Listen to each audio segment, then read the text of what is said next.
Topic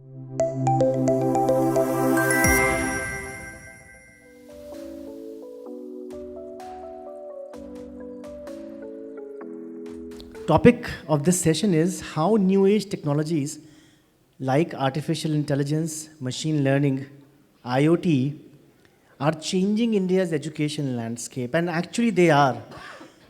In fact, I think pre-COVID, most of us in the education domain were perhaps unaware of these areas of digital technology as being part of education.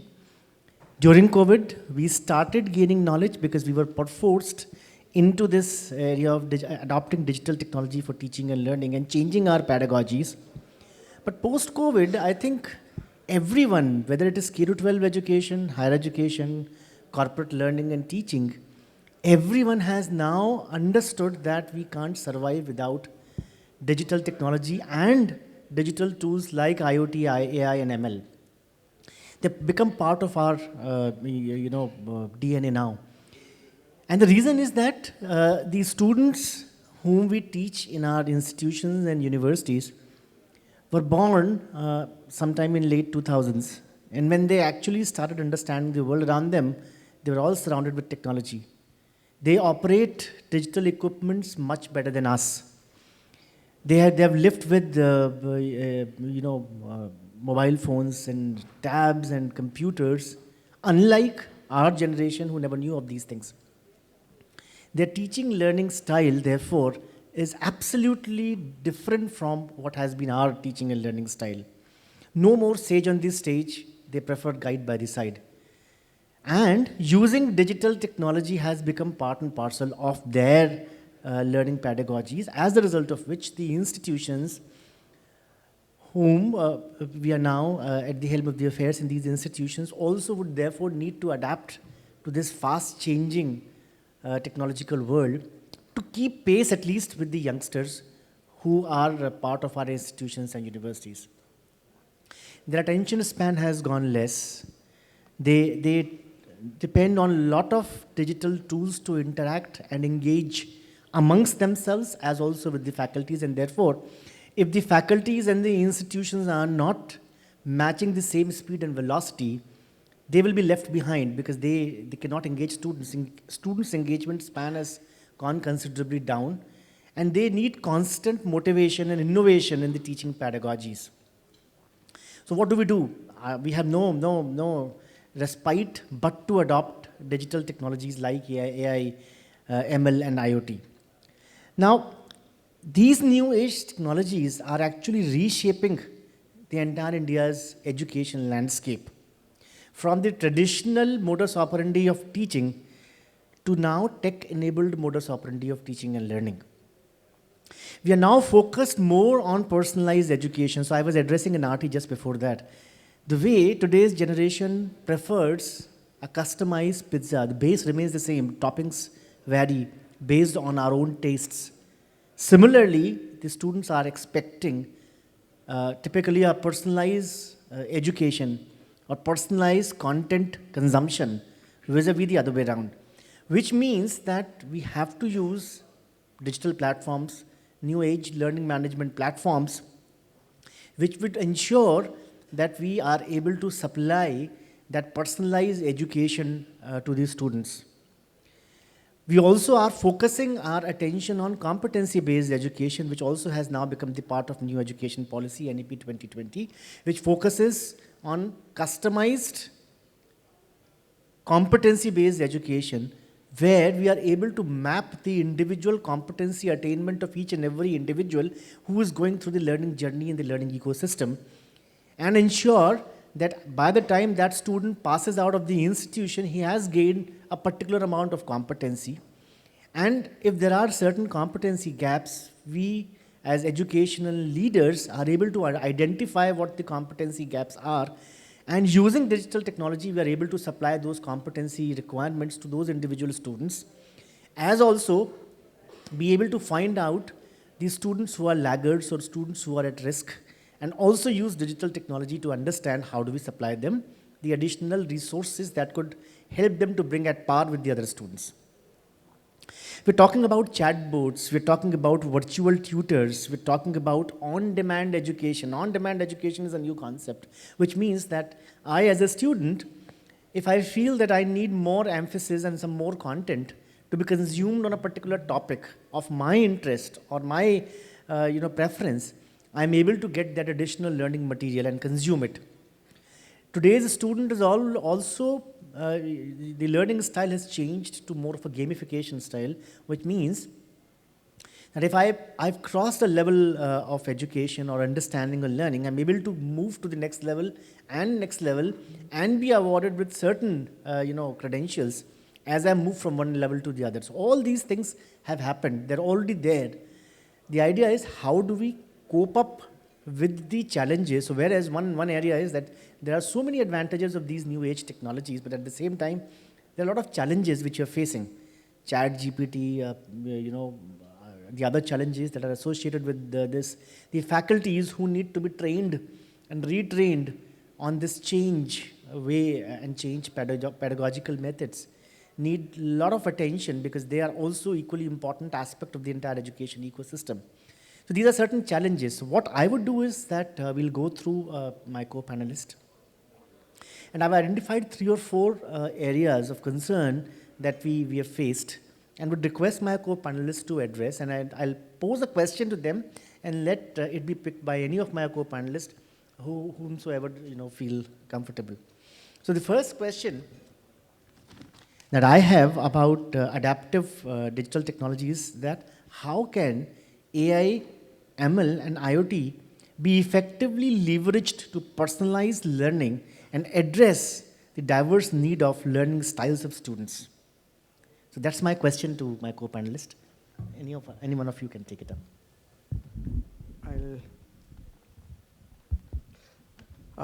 Very good afternoon. Firstly, thanks to ArdorComm, thanks to Chandan for giving me this second opportunity here. This is the second time I'm representing to their event here.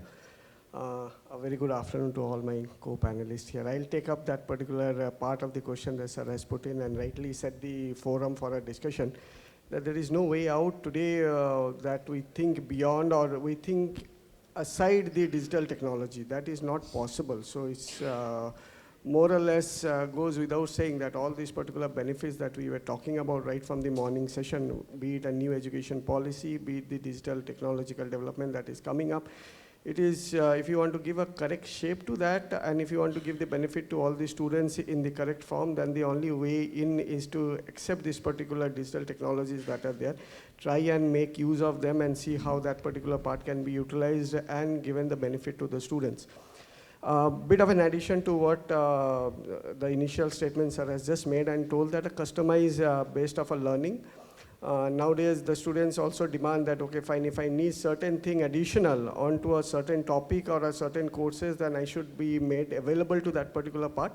I would say there is a bit beyond that particular part also. If you see the new education policy, the students are now customizing their own scheme of learning. It's not only that particular topic and the course, but it is also how that channel or how that particular customization of the curriculum should work out.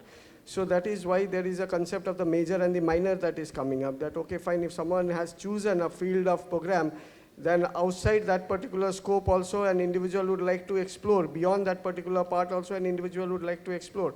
So beyond the core credit, there is certain other additional things that are being given to an individual that okay, fine, other than this also you can choose a course. Other than engineering, you can also take up certain management courses, certain other courses related to your hobbies. It may be in design, it may be in any other field of your choice. And that will be taken up into this particular course curriculum of your or program of yours. And then you come up with the degree of your program for which you have enrolled with an additional minor degree. Now, all this particular part, if we want to really give and the students wants to take the leverage out of it, I don't see any other way by other means other than the digital platform that are available to us, be it in form of the online platform or a certification platform like we were hearing from LinkedIn, from Coursera, from Upgrad. Certain things on an online mode from someone from NPTEL, SWAM courses that the government has opened up with. Coming back to Sir's question as to how this AI and IoT and the ML is changing or how this particular part is adding up to the technological and to the dealing of the students. I would say that to an extent with the help of an AI and regenerative AI, generative AI, what we talk about, a lot of customization, own-paced learning, analysis, statistics as to where the student is lacking, what are the skills that needs to be additionally given to that particular students, alongside the course material that has been developed, can be bought out from that AI. A lot of analytics can be done from that particular AI. A lot of help in terms of additional inputs that is required sector-wise, section-wise, student-wise, individual-wise can be taken up from that particular AI, which were not possible years or if we take decades back, these particular things were not possible, which is now being possible with this particular new age technologies that are coming up. So a lot of personalized attention, a lot of customized attention, a lot of, I would say an individualized approach is possible with all these particular technologies that are coming up, and I think that is useful, that needs to be made use of, and we should see as how we can further enhance that for the productivity and the output of the students. Thank you. I think absolutely relevant. You covered the entire topic really well. I'll now touch base on another unique challenge that most of the educators and institutions are facing, which is about ethical considerations and challenges associated with AI, ML, and IoT in education, and especially in the area of data privacy, algorithm-based and biases, and equitable access of technology. So these are a couple of challenges that I could comprehend. Maybe between you and Thank you. Good afternoon, everyone. I'm Dr. Kartik Jain from Gandhinagar University, and I'm really thankful to ArdorComm Media for providing this opportunity. So let me start with a Sanskrit phrase which says, Om Purnamada Purnamidam Purnat Purnamudachyate, which means if you multiply, add, subtract, or divide infinity from infinity, the remains will always infinity. Which means अगर आप किसी भी infinity की संख्या में से infinity को घटाते हैं, जोड़ते हैं या मल्टीप्लाई करते हैं, तो आउटकम जो आएगा वो हमेशा इन्फिनिटी आएगा. So this Sanskrit phrase fits in terms of AI, ML and IoTs in a perfect sense. It's an endless sea. You have to fix your checkpoints, your red flags, like what is the outcome is required. So when it comes to ethical considerations in terms of what should be the limit of AI, ML and IoTs, this is the responsibility of educators to fix the limitations, to fix the input, and to fix the process. Why I am saying this thing? Because we have seen the example of ChatGPT, okay, very basic example. It totally depends upon how you give the input. If your inputs are correct, then outcome will definitely be positive and negative. So when we talk about ethical considerations, so we need to think what kind of product, what kind of a system we are looking for. And in that particular system, inputs from faculty members and educators, industries, and society is very much required. What we want to get after implementing all these technologies into academics. In one of the previous sessions, one thing was discussed regarding if I say academics is of 100%, out of which we have a range of around 15 to 20% where we can play in terms of additional things which we want to offer to students, like sports, cultural, hobbies, Indian cultural system, all such kind of things. So this is the place where we have to fix the flags. And for this particular purpose, we need to take care of the entire system as a whole, where inputs are required. Inputs should be given properly by the authorized persons only. Then the process. This is the process where ethical considerations are of utmost importance. Data privacy of students, which is of major concern. Recently, we have seen an example how artificial intelligence has had created a chaos in the life of a film actress. Same way, if we have an algorithm who is responsible for analyzing the progress of students, if algorithm is having a glitch, if algorithm is having something on which proper inputs are not taken care, then definitely outcome will not be as per our expectations. So data privacy, the algorithm which we are using, whether it having all the parameters which is required for proper system implementation, proper analysis, and proper outcome. Third thing is, which is very important, and that is collective responsibility of society, public partnerships, private partnerships, and government. We need to see these are very costly affairs. Let's say if university and students are well off, it will be easy for them to adopt all such type of things. But what about those who are not having these privileges? So if we, without thinking, we implement all those things, then we'll be creating a gap between students. Those who are privileged, they are getting all the benefits, but those who are not privileged, they are not getting the benefits. So this is foremost required thing.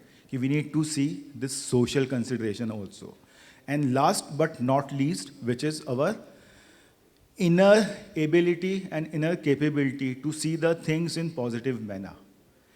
So what I have seen and what I have found is that when we are full with positivity and full with positive aspects, our entire way of working and our entire way of analyzing a student is different.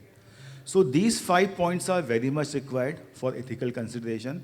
Unless until we focus on them, we are not going to get the required outcome in terms of perfect 100% outcome-based implementation of immersive education as per the current scenario. Thank you. Thank you for covering the ethical aspects very well, sir. And I think we also have technological tools now available out in the market to control and check stuff like plagiarism, which is very common these days in the institutions and universities. Students use chat GPT, students use internet-based material to answer certain assignments and assessments and their project work. And at the end of the day, it's unfair to assess a student who has used technological tools to submit his assignment versus somebody who has genuinely done something. So there are tools available in the market, but nevertheless, I think basic ethics need to be imparted as part of our moral education to the students, so that there's some sense of sanity about using unethical ways and means and stuff like that. The next area I would want Amit ji to answer is how can the new age educational institutes integrate with new age technology to enhance the student engagement, especially critical thinking skills and collaboration? Thank you. Thank you so much, Dr. Prem, and let me first of all thank ArdorComm Media and Chandanji for having all of us here. In fact, I believe that we are the luckiest lot throughout the day, and there are reasons for it. I've seen the previous panel, all of you have seen the previous panel. Hardly there was an opportunity for almost all the speakers to speak, because there were around 8 or 10 speakers. In this panel, luckily we are only 4, right? There was a full house. Luckily, 70-80% audience is still back, but there is no hurry. So no one is going to interrupt in between, and no one is going to tell us to wind up as early as possible. So I think since all of us are very lucky, we can have a round of applause for ourselves first. That will also help to wake us up a little bit and delve deeper into this topic which we are discussing here. So I'll give a context to it, sir. It's a coincidence, in fact. I was supposed to be part of the morning panel, and then I requested Chandanji that I may get late because I'm traveling from Jaipur, so please accommodate me in the post-lunch session. And the topic I didn't ask, and he did not tell. So, but incidentally, it so happened that the topic is on digital technologies, and we are talking about AI, ML, and IoT. And in May 2023, I have written an article in University News, which is the journal of AIU. And since it is openly accessible on the AIU website, you can download the issue. This was the cover page first article in that issue, which was on Education 4.0. Now, I'll come to AI, ML and IoT, but I would like to set a context to it, that why we are actually talking about AI, ML and IoT. So my article was on Education 4.0, and wherein I talked about how the genesis of Education 4.0 has taken place. So we need to understand Industry 4.0, because everyone since morning is saying that we should be aligned with the industry, right? Not many people who have industry experience are teaching, so we should force. My esteemed colleague was sharing in the morning panel that there should be something in their performance appraisal where they are forced to go to the industry, learn from the industry and come back. So since Education 4.0 comes from Industry 4.0, let's try to understand a little bit what is Industry 4.0 all about. And I believe all of us know, but to simplify it in one single word, I call it as cyber physical systems. Cyber physical system, something that automates the physical processes with the use of technology, with the use of internet, with the use of generative AI or IoT, is basically what we are saying as Industry 4.0. Now, if we have to align with Industry 4.0, we will have to bring Education 4.0. How do we bring Education 4.0? We can only bring Education 4.0 by inclusion of AI, ML and IoT. Now, what can actually be done? So what AI will do to education, what ML will do to education, and what IoT will do to education. I'll go back to cyber physical systems. What AI can do for us is basically personalization, in very simple words. And we have seen ample examples of it. Probably all of us have our kids and using Baiju's tablets and extra marks and all. And we have seen a very nice application of artificial intelligence where there is a personalized learning path created for a student. Now in higher education system, in university system, we have been struggling for a long time to differentiate between fast learner and slow learners. And honestly speaking, there is no technology that can actually give you the right data that in a class of 60, how many of your students are slow learner and fast learner. So that anomaly was there. A teacher will teach to all 60, irrespective of the fact that whether 50% or 60% are understanding it or not. But now, with use of AI, when a personalized learning path can be created by using an appropriate learning management system, as we call it as LMS, it is definitely possible to have a personalized learning. And I believe this personalized learning will bring inclusiveness. Now that's what I understand how, as an educational institution, I can benefit by use of AI. The second part, machine learning, right? So what machine does? Machine automates processes, nothing else. What kind of process in educational system? Machine learning can help me to do predictive analytics. It can help me to do predictive analytics where I can assess their results, I can assess the evaluation patterns, I can see the performance. So something which was not happening scientifically earlier, that whether a student is a fast learner or slow learner, now these ML algorithms can help me to find out that. And once I know what kind of student I am dealing with, how many of my students are keeping pace with my pace as a teacher, I can customize, I can personalize. So ML can help in predictive analytics. IoT. IoT helps me to bring what exactly Industry 4.0 is all about, cyber physical systems. And in fact, I'll give you, when I was writing this article, in my article also I have quoted this. So I came across three terminologies which generally we are not aware of. We all talk about pedagogy. Some people, because we are in higher education, we started calling it andragogy because we are not dealing with kids now, so it shouldn't be pedagogy. I came across a new terminology which has come, heutagogy. Anyone? Heutagogy, if anyone has heard about that. right? Please Google it out, and you'll find heutagogy is my freedom to learn what I want to learn, the way I want to learn, the place I want to learn, and the medium through which I want to learn. And that exactly is, if you'll Google it out, heutagogy. And the third term that I came across was cybergogy. So now the word pedagogy is redundant. We are not talking about it. We are not now talking about heutagogy and cybergogy. And if we are talking about that, we need instruments, we need devices, we need internet-enabled devices, IoT devices that can automatically, no wastage of time in taking attendance. A student coming in, roll call happening, 60 student, 60 minutes of lecture, 15 minutes gone in taking attendance. And in our type of systems, we implemented our ERP system long back, before 15 years. It is called as Amazon. So now the teacher is requested to do it online. That right in the ERP you can enter, because you all have your devices.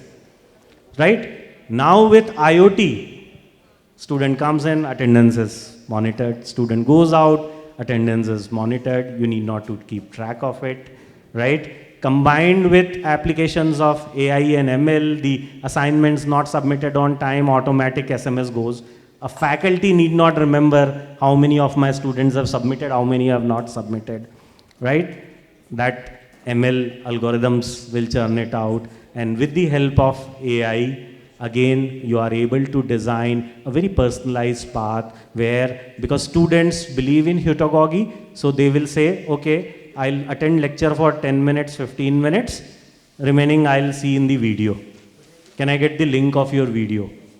So yes, we have on our LMS our video modules, our concept notes, our lecture notes, sometimes some full lectures, and the class starts in a flipped mode where the faculty has already asked the student to learn whatever they want to, come back, and the discussion starts.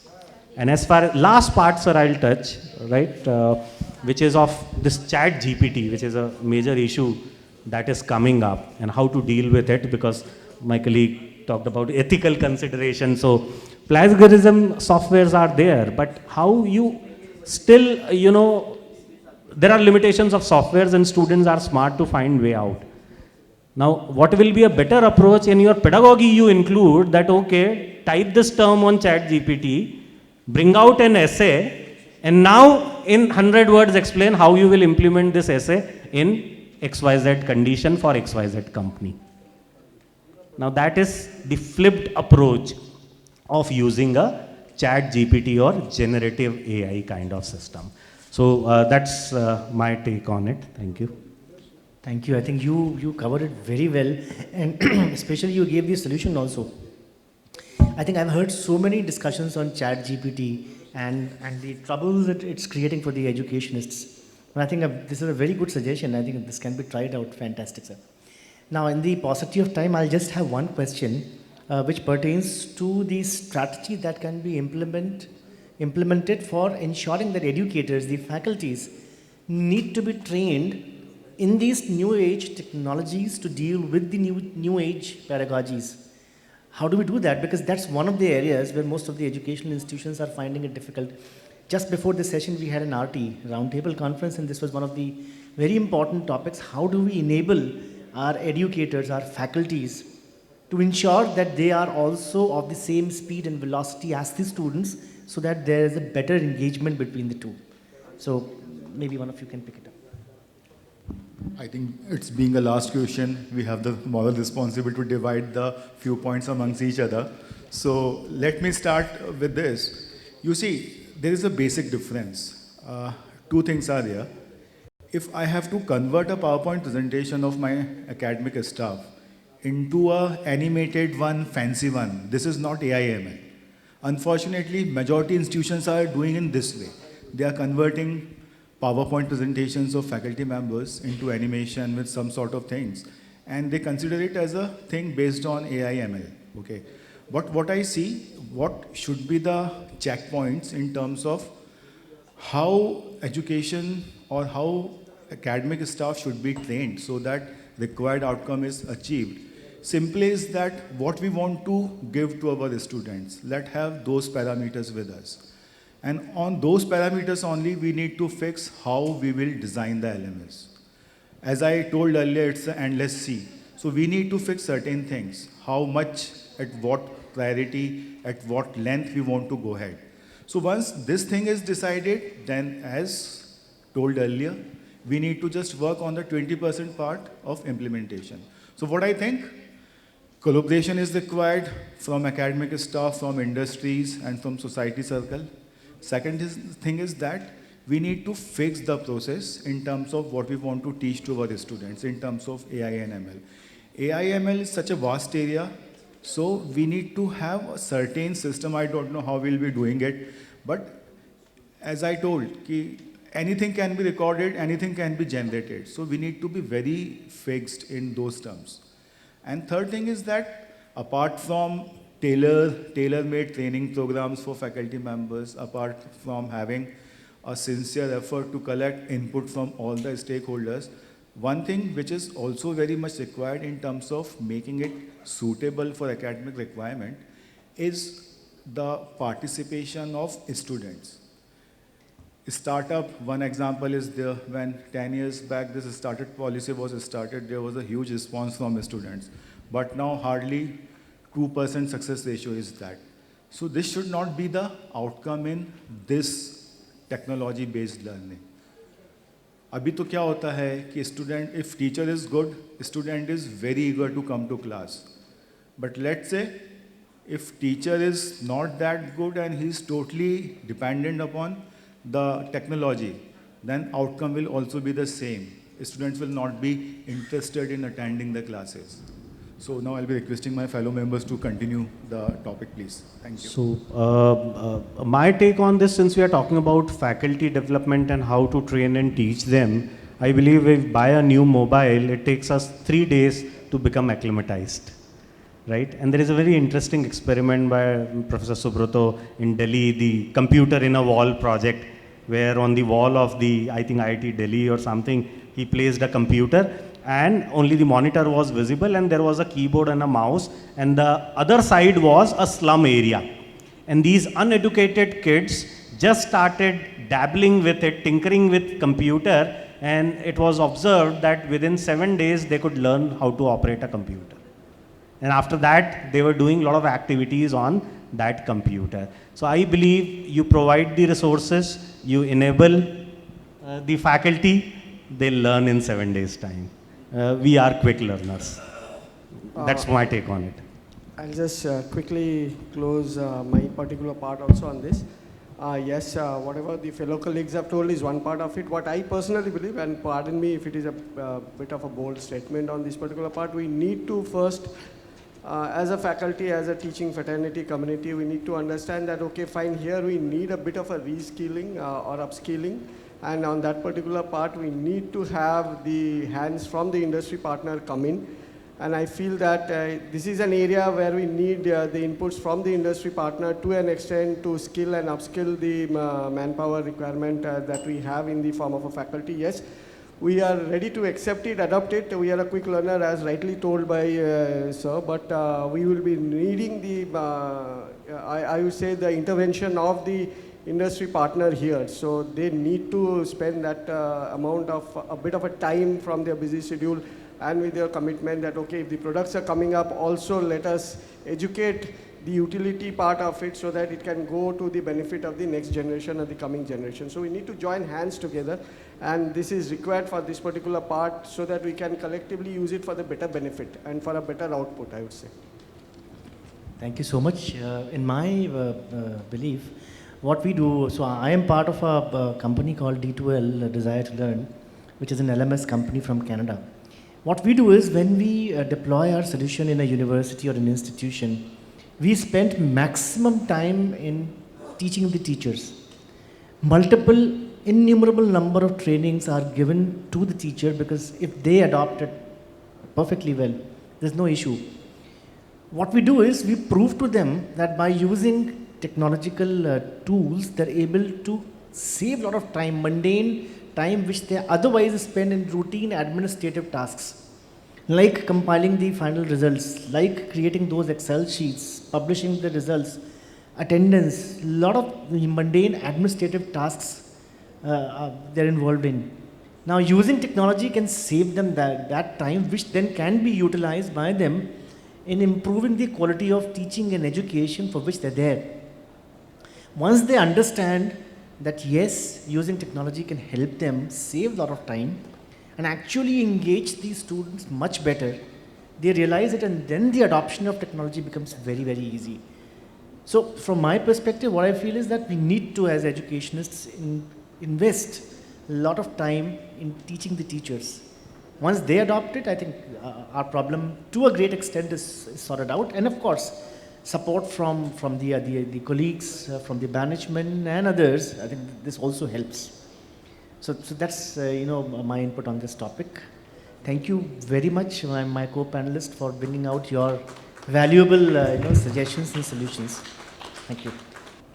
Thank you very much, all of you. And now I request to Dr. Prem Maheshwari to felicitate our other panelists. I request to team, please bring us certificates of Professor Dr. Sandeep Chakravorty, Executive President, Indus University, Ahmedabad. Thank you very much, sir, for your contribution.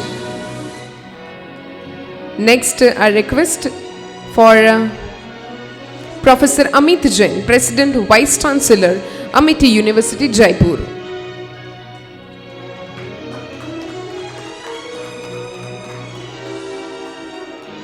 Thank you so much, all of you. Here we conclude the panel number 4, which was about how the new age technologies like AI, ML, IoT are changing India's education landscape. Let's take a group photo together.